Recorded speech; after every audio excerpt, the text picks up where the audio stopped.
Hello, everyone, and welcome to episode 167 of the RRBG podcast. This episode is brought to you by our friends in Killcliff. They make some of the tastiest recovery and energy drinks available on the market. I've been enjoying the Mango Tango CBD drink, which comes with 25 milligrams of CBD. It's all hemp infused. It's got no fat, very low carbs, no sugar. I mean, it's killer. It's great for recovery if you're a sports athlete or if you're an old mosher like myself, full of injuries.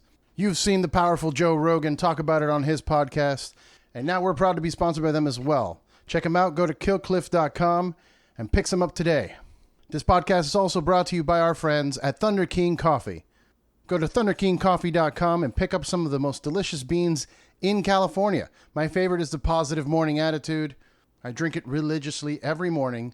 And if you go to their website right now, they are still doing wholesale pricing due to the COVID-19 lockdown. So check it out. Go to thunderkingcoffee.com. And this episode is brought to you by our friends in Saints Joints. They recently celebrated their 5-year anniversary of providing some of the best pre-rolled joints in the market, available in Washington, Oregon, and California. And now they've been shipping out 100% CBD pre-rolled joints. Check them out. Go to their website, saintsjoints.com, and let them know that RRBG sent you. In this episode, I talked to Robin Staps of the Oligocene Collective. We talk about their upcoming new record, Phanerozoic II, Mesozoic and Cenozoic. We talk about the theme and what those names actually mean. This is their 8th full-length record, and as I mentioned, it's part 2 of Phanerozoic, which came out in 2018. This one will be coming out September 25th via Metal Blade Records and their very own label, Pelagic Records. We talk about the creative process for the record, the journey the band itself went through. We also talk a bit about the coronavirus and how it's affecting Europe, and what the possibilities are for tours in the future. It was a great conversation. I hope you guys enjoy it. Please pick up the record September 25th. And please don't forget to check out our Patreon page. Go to patreon.com/RRBG and support the podcast. Stay safe, everyone.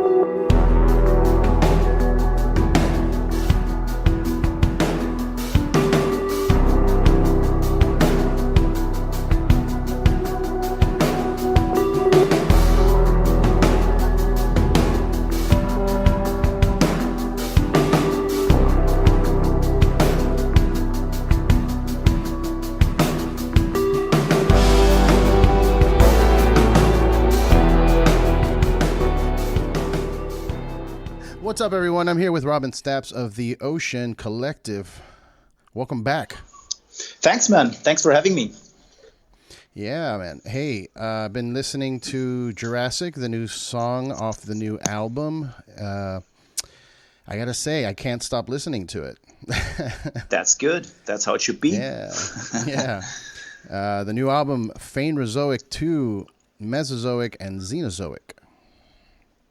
I'm going to need you to explain that to me a little bit. I know that Phanerozoic I was more on the period of time, the Paleozoic, which is the time period where near the mass extinction, something like that, if I'm not mistaken. Yeah, pretty much. Well, mass extinction events happened all the way throughout the Phanerozoic. Also, on this record, at the end of the Mesozoic, what happened was that a giant asteroid collided with Earth and wiped out the dinos and pretty much all other life on Earth as well. And that's kind of like the red thread, the topic of the record. Taken to the human level, we're basically imagining this impending planetary collision in our times, and the questions that come with it. How do we deal with, as individuals, with the certainty that the end is nigh?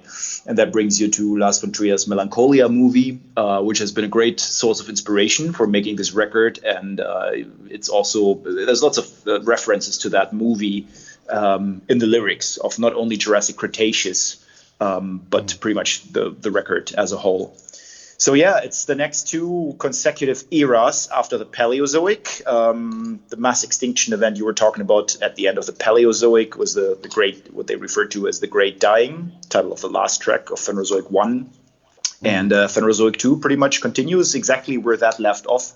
What happened afterwards was that life slowly recovered and resurged in different places and in different forms on planet Earth over the course of the next couple of million years. And then back to point zero with the asteroid striking what is nowadays the Yucatan Peninsula in Mexico. And that asteroid, when did that land? What era is that like considered? 65, that was the big one with the dinosaurs, right? Yeah, exactly. It's 65 million years ago. It was like that asteroid, as a matter of fact, ended the Mesozoic and kind of like inaugurated the Cenozoic era. So that was 65 million years ago. They can determine the date pretty exactly nowadays. How is that possible? According to the Bible, the Earth is only 2,000 years old. That's right. I don't know. God created the dinosaurs, and then took them away again, and then decided that Earth also wasn't really ready to be made yet. So difficult questions to answer, man. But thematically, the artwork is representative of like a collision as well. Exactly. And so you're mentioning that this big comet meteor landed at the end of Mesozoic. So in the album, should we expect kind of like in the middle of the track list some kind of big explosion leading into some kind of rebirth?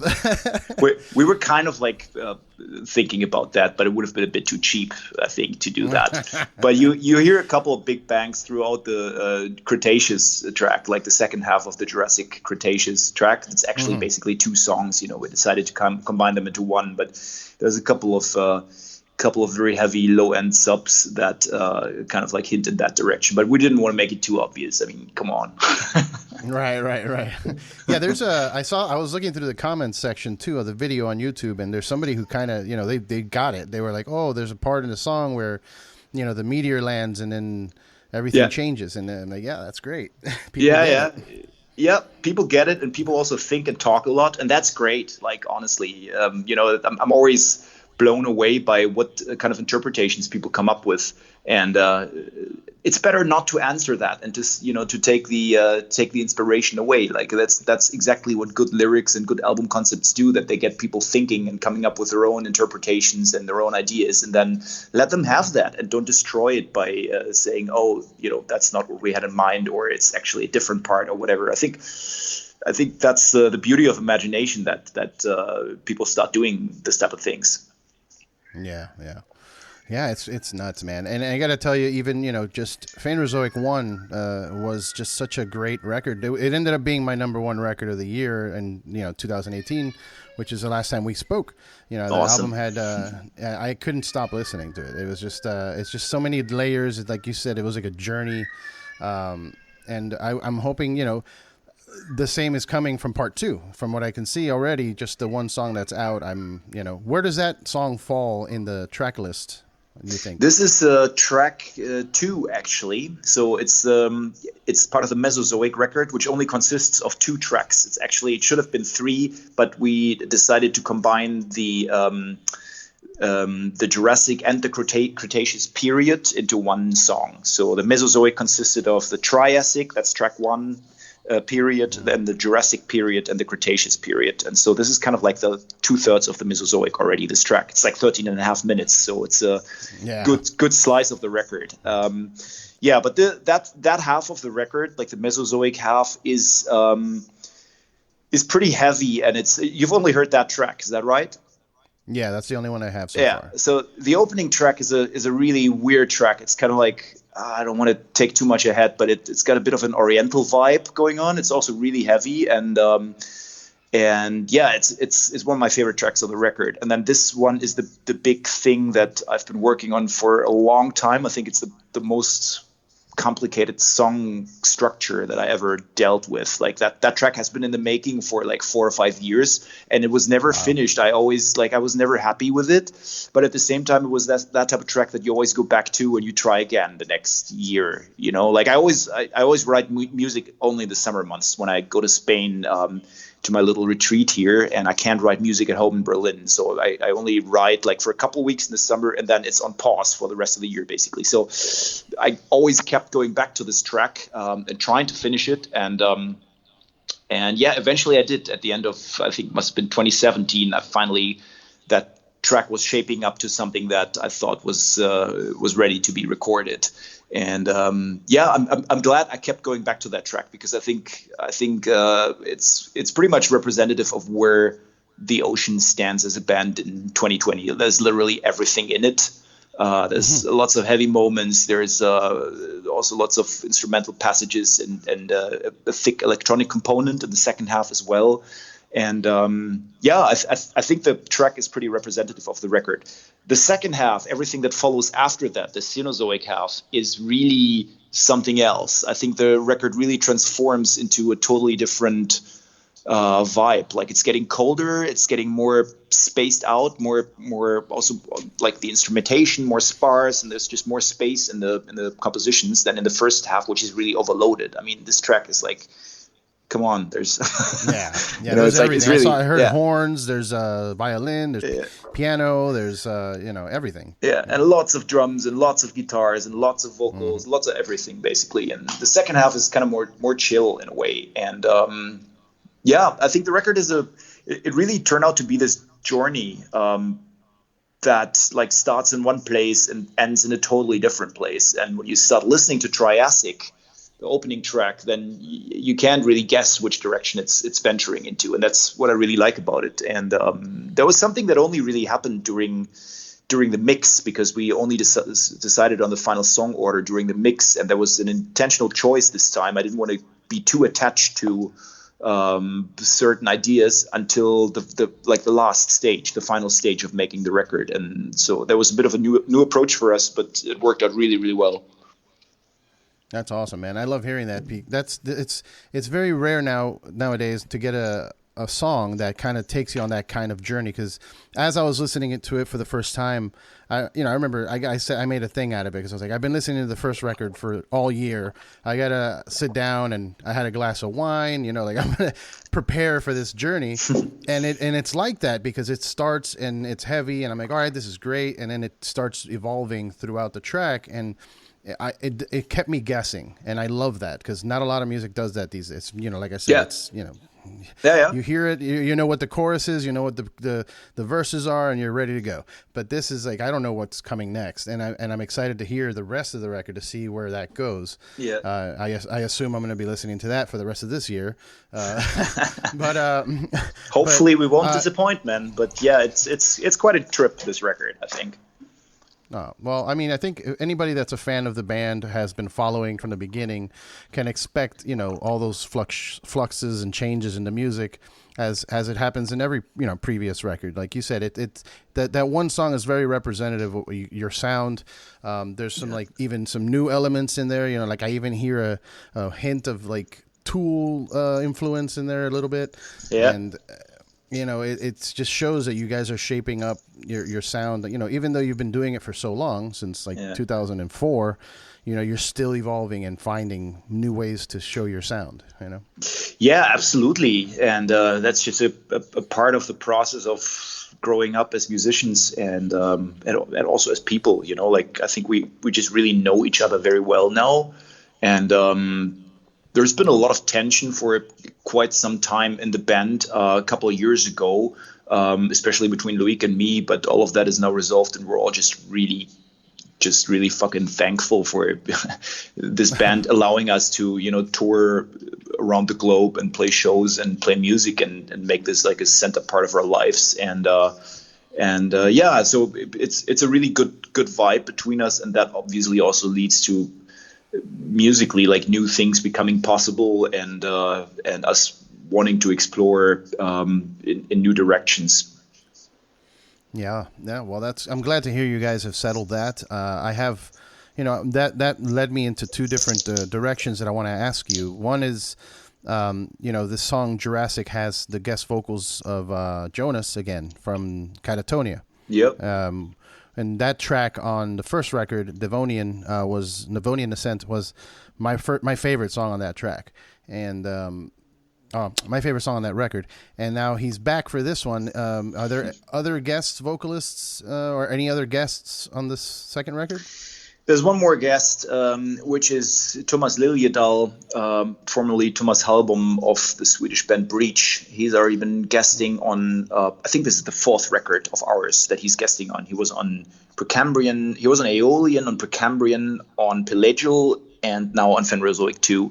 So it's a safe routine for us, and Breach has just been like a super important band for me growing up as a kid in the 90s hardcore scene, but also as a musician, guitar playing wise. Nicolas Quintana deserves some serious kudos. He's just a really, really unique guitar player, and that has influenced my own playing quite a lot. So having Thomas on the record is an honor, and we've done it before. We knew what we were letting ourselves in for. He's guesting on the track Paleocene, which is the one that comes basically right after Jurassic Cretaceous. And so he's on 2 tracks this time. No, he's only on one track, on Paleocene. Oh, I'm sorry. I confused it with from Jonas from Catatonia. No, Jonas is on Jurassic Cretaceous and Thomas is on Paleocene. That's the only guest vocal contributions we have. And that track, Paleocene, is also a bit of a homage to Breach. Like I think the vibe of that track and the guitar playing is very Breachy in a way. And so it kind of made sense to ask him to sing on it, I guess. That's awesome.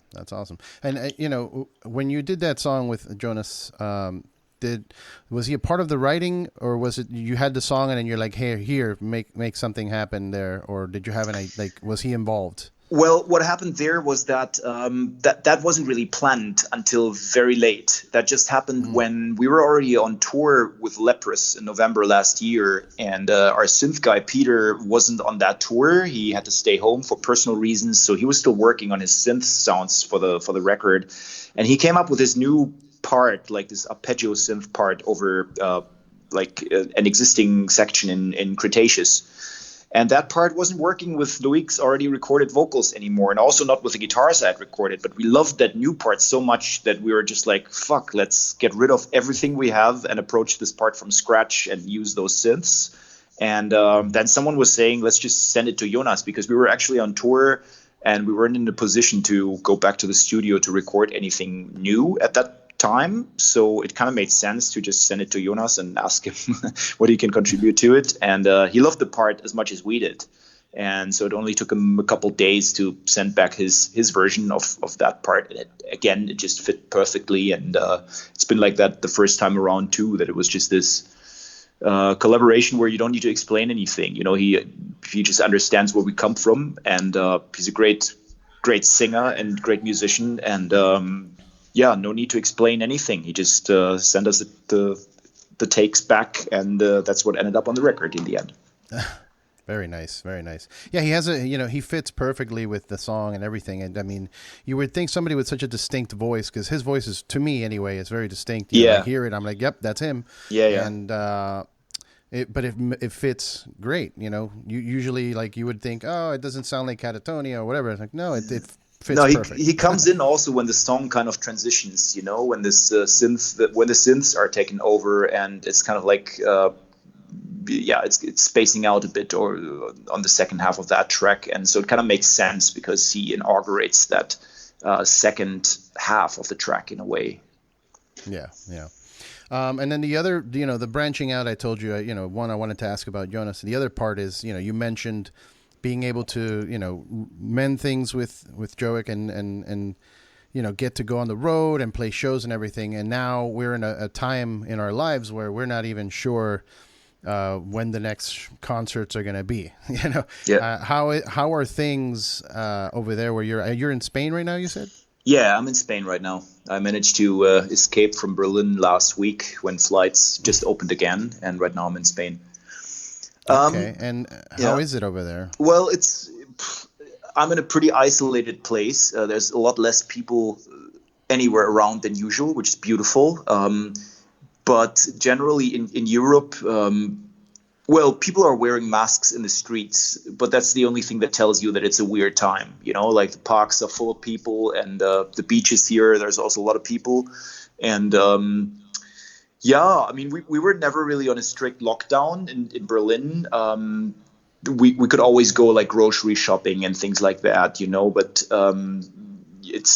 when it all started in March, it was just a really weird time because nobody knew what was happening and like how long this would take. And I was in Berlin, stuck at my place with my girlfriend. I had a great time, cooked a lot more good food than usual, and found a lot of time to focus on projects I otherwise would have never had the time to do, such as this 130 pages Phanerozoic photo book that we're going to release with the box set versions and the limited versions of the new record. That's basically all photos we took on our 2019 tours, which took us to crazy countries like Kazakhstan and Armenia and Georgia and Russia and Japan and India and New Zealand. And we took shitloads of pictures on these trips that were really, really good. And also lots of live photography from professional photographers from all over the world. And we had this material, but it was so time consuming to compile it into an actual book that I wasn't prepared to do that. But then Corona happened. And then I was like, all right, South America tour was canceled in May, extra time available. Let's look into this photo book. And now I'm very happy that, things happened that way, because it just allowed me to focus on things like that otherwise just wouldn't have happened. And of course, I think there was like psychologically in the beginning, there was this weird phase when we were all fighting this tooth and nail, we were like, fuck, I'm going to carry on. Like, I want to go to South America. Let's do this tour. It's got to be over by then. And then at one point, everyone started realizing that there's no point. There's nothing we can do. And it's going to be postponed. It's not the end of the world. And then that came with peace of mind somehow, because at that moment when we're not fighting it anymore, we just decided to look at the positive aspects in all the bullshit and try to focus on other things that are meaningful and do other cool things with our time. And that's what we've all done. And I also have to say that it somehow all happened at the right time, because Matthias, our bass player, he has psoriasis on his fingers. And he wasn't able to touch his instrument for several weeks. So if it wasn't for COVID-19, we would have probably had to cancel a whole bunch of festivals and shows anyways from our end. So, yeah, it all made sense in the end, Yeah, it's crazy, man. I want to talk more about that, but you mentioned the photo book and the collector's edition. You're putting out another one of those crazy boxes that are made out of wood with the carving on the top, and it comes with fossils, and you're bringing an instrumental version of the record, some pins, like a whole bunch of stuff, man. I was trying to pick up the green one, but it's sold out completely. And from what I've seen on the website, most of the deluxe editions have sold out. Yeah, I mean, the boxes, we made 1,000 boxes, 250 green ones and 750 brown ones, and they all sold out with the first, like when we released Phanerozoic II. And the idea was we didn't release a new box set now. We released the second part we will release the second part of the record that's supposed to go into the box set people already have. But we made another, I think like 100 copies available because we got an over delivery, because we had to return some of those boxes because the card, like the branding stamp wasn't right. And then we got more than we had initially ordered. So that's why we put another 100 in the shop, but they sold very quickly. I think there's still a couple of brown ones left. The green ones definitely not, but I think the brown ones that still come with one fossil and like an engraved slate rock plate and the 4 records. I think a couple of those may still be left in the shop, but yeah, they sold pretty quickly. Man, it's a beautiful set. I mean, it comes with a USB, wooden USB drive that has like videos. I know it probably has the show that's on YouTube with that you guys put out from performance in India. I'm sure. Exactly. Yeah. That USB stick has all the video material we've released since the beginning of the Phanerozoic touring cycle. So also the video clips that Craig Murray did. He's actually working on 2 more clips for Phanerozoic II, so they will also be on there. And then this India tour documentary and the two live clips from India, 1 live clip from Summer Breeze of Permian the Great Dying, and like a whole bunch of stuff. And I think it's going to be a cool video recap of this album cycle. No, I'm excited. I want to get my hands on one of those brown boxes. I mean, you guys, it shows the meticulous nature of your creative process between the music and just the artwork and all of this that's going in, because it's on Pelagic Records. You're doing it yourself. Exactly. Basically. Yeah. Yeah. And that's very commendable, man. Not a lot of people do that these days. Again, they just depend on the label to do something for them, or like, hey, Metal Blade, put it out. And, so it shows that you guys are putting a lot of work into this. And if anybody is listening, is on the fence, definitely pick up one of those boxes for sure. Yeah, and the only reason we can do that is because we have these awesome, super supportive fans, that's have grown into a bit of a tribe over the last couple of years, and they want to get their hands on everything we release, knowing that, of course, we put a lot of effort, a lot of attention to detail into things like packaging and these crazy box sets. But all of that wouldn't be possible if it wasn't for the people going out and buying them in the first place, and these boxes are expensive. They sell for like $200 or something. So yeah, it's always like I was shitting my pants when we initially did it with Pelagial, and that record came as an acrylic box set with these screen printed 6 layers of acryl screen printed, and I had to order that, and it was super expensive. And I was like, fuck, are people actually going to buy that? But they did. They sold out pretty quickly too, and now we just know that we can pretty much do anything, and our fans will always be there to support that. And I'm really thankful for that. That's just really awesome. That's awesome, man. Going back to what I was going to say about Corona and everything. So a lot of people that I've spoken to, including myself, like it was kind of the same situation. Like I was on a trajectory of doing a bunch of stuff and everything was kind of piling on. And when the lockdown happened, I was actually kind of thankful. Like, all right, cool. This will give me time to take care of some stuff that I need to take care of, and to relax a little bit, because when you get to a certain point in your life, it's kind of just go all the time until you retire. Yeah, exactly. But at first, like I said, at first it was good, but now, we're now in July, and there still isn't any information, at least in America. That's why I'm curious to hear like how Spain is doing, how Germany is doing, because over here we have people fighting about wearing a mask in public because it's tyranny. It's such oppression to wear a mask that that we're never gonna get out of this slump, because nobody's cooperating, and not nobody, but a lot of people aren't cooperating. And are there laws out there for the masks? 'Cause, like, people are mad that they're making laws. There are laws out there, yes. Like in Spain, you have to wear a mask in public. The only places that are exempt from that are beaches. But if you enter a store or if you're even in the streets, you have to wear a mask. And if not, you're getting fined. And I mean, come on, it makes sense, right? Like I don't get the refusal to do that. Nobody enjoys wearing a mask, but it's just like you're just an idiot if you don't wear it, and it's got nothing to do with freedom or being American or something like that. It's just right. Like, no, isn't it a political ploy? Yeah, exactly. It's just something we all have to do. Nobody likes it. Just get the fuck over it. Put on this mask when you go out and deal with it. And the sooner you do that, the sooner it's going to be over. And I think over here, maybe that's why Europe was dealing with it mildly better than America. Although, I mean, Spain was very severely affected as well. But like Germany has dealt with it pretty well. And I think it's because people didn't question that in the beginning. But that's also because of the national psyche. Like Germans are just, it's the German angst thing, Germans are scared of everything. And so when this virus happened, everybody was like, oh my God, like you didn't have to ask people to wear a mask. Everybody wanted to wear a mask when they went out because they didn't know what was lurking there. So I think that also helped, just like this slightly different mindset maybe to contain the whole thing better. And now infection rates have been pretty low for the last couple of weeks. So it's like walking through Berlin now, it kind of feels like everything's back to normal. The parks are full of people. The only thing that's odd is that, like people are wearing masks in the queues for supermarkets, but in the streets, you don't have to wear masks. And like the cafes and restaurants are open again. There's more distance between the tables, things like that.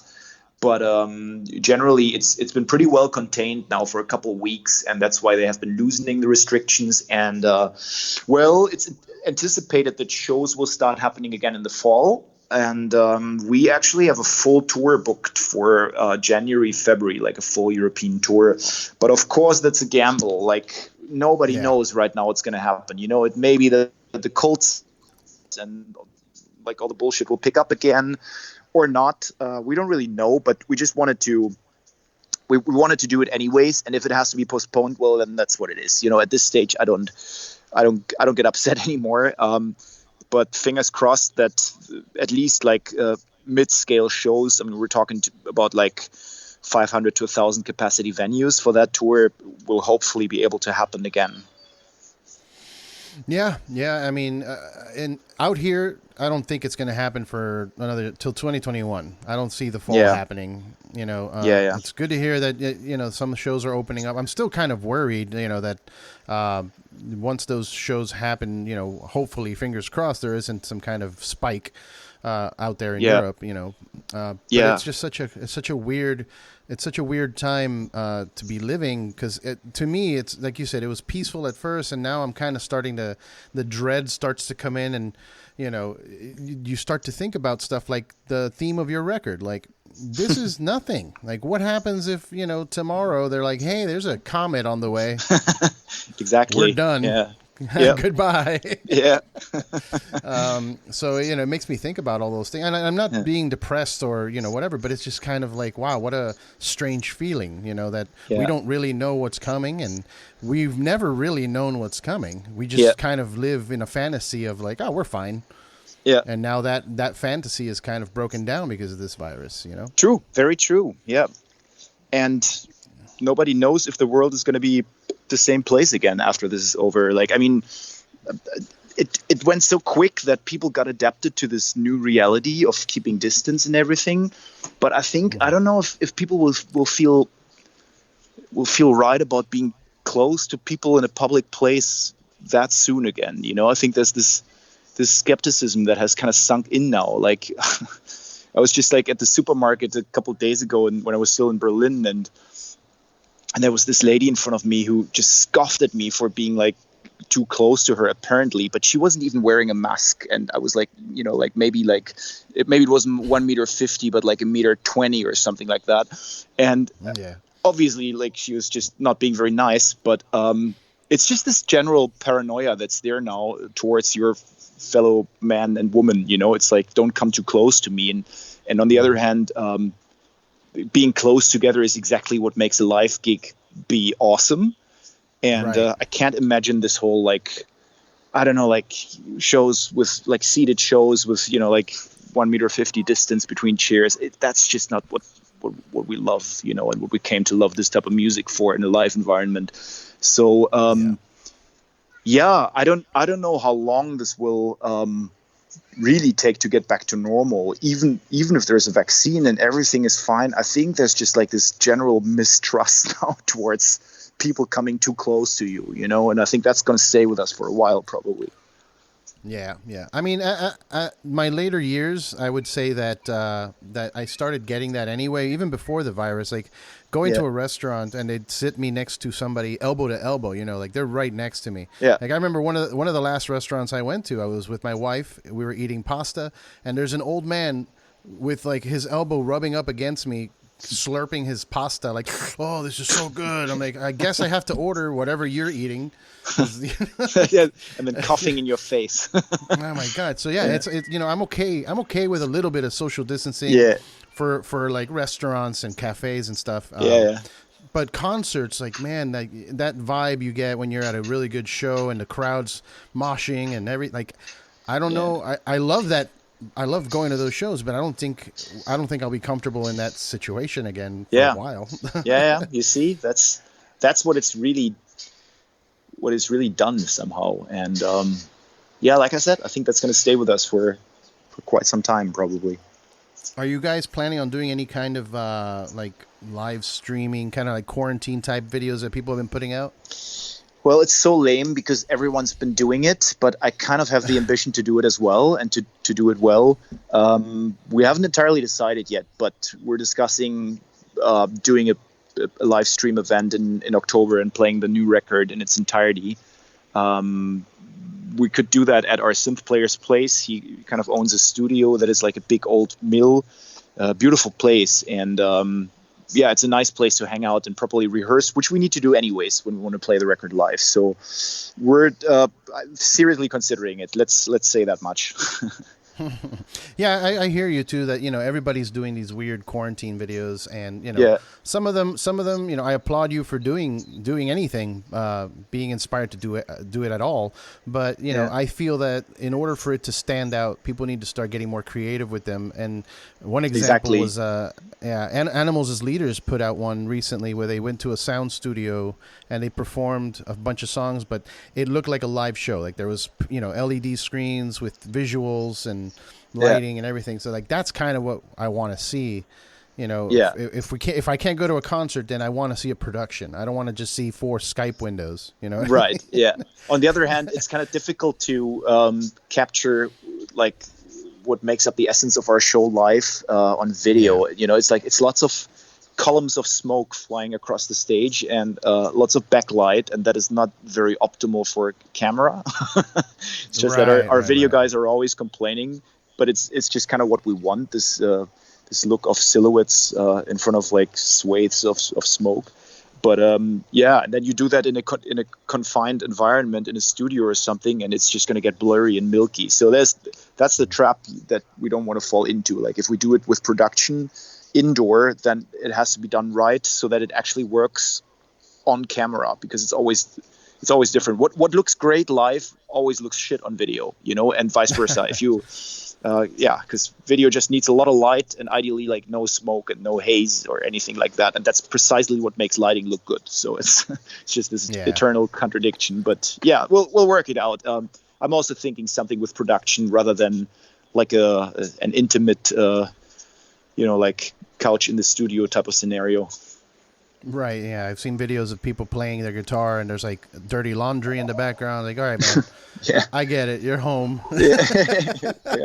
But I honestly, and I don't want to overstep my boundaries or anything, but I imagine for you guys performance, like kind of like what I've seen from, I haven't seen it in a long time, but there's been a couple people that do shows at locations. Like my first thought is, Pink Floyd out there in the Coliseum playing for nobody, just playing in the middle of an empty Coliseum. Oh yeah. Or Tesseract did one in like Alaska or like Antarctica somewhere on a giant igloo. Like I picture something like that for you guys, like performing some kind of crazy like cave or something, that fits the vibe of the music, Yeah, I mean, of course, that would be great, and I guess it would be the right time to do something like that.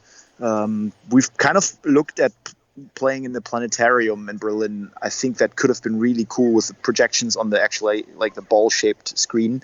It's also been done before, but it's never really been done that well, I think. But I don't know if we want to do something like that, or just really put on like a kick-ass production where like the production is in the foreground and not so much the setting, like the backdrop of it.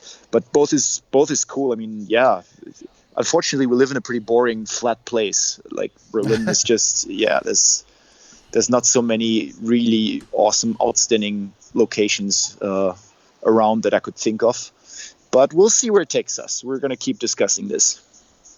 Yeah, that's good, man. I'm excited to whatever you guys do. I'm sure, it'll be on par with the quality of everything you've done so far. The music, the record, like I said, the deluxe editions and all of that. So I'm sure it'll be great. I'm actually looking here. I know I read an article yesterday, and I hate to keep going back to Corona, but I think it was Berlin or Germany that had found a vaccine that actually works. Well, they've been like BBC or something. I'm not sure. I've been a bit isolated here from the news the last couple of days, but I know this German company CureVac is pretty far advanced with developing a vaccine, but it's just the testing that takes forever, and nobody wants to jump the gun on like skipping any of these testing phases, because what if somebody grows a third leg the next morning? It's just then we have superheroes. Nobody wants to take that risk. I hope so, man. It'll be great if I go in for a vaccine and I come out with superpowers. Then we can live that fantasy of sure, all the superhero movies we watched. Why not?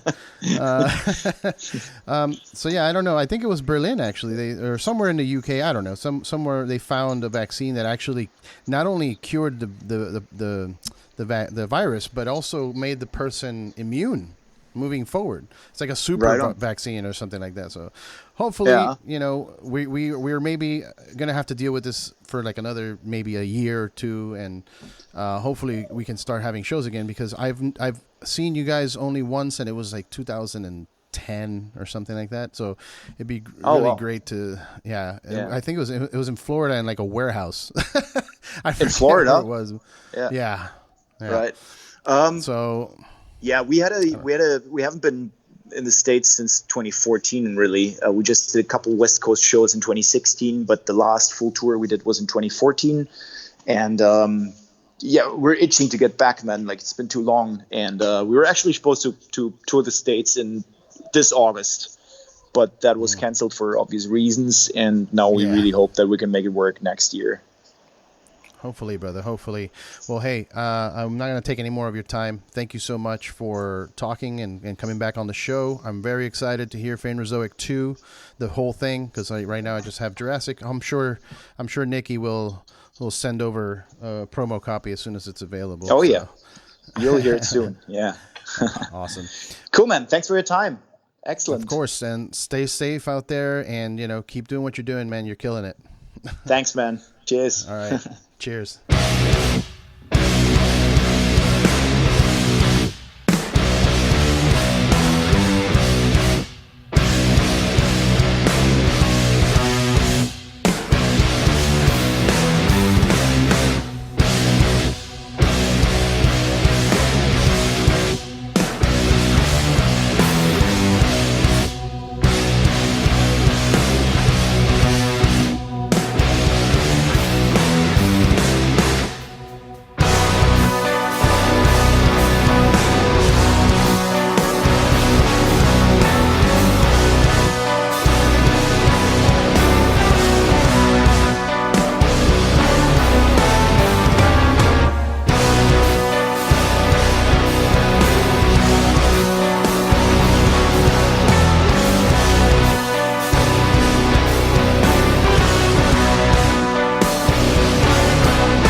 escape. Indecent terrors pave the way. Truth long known for a life.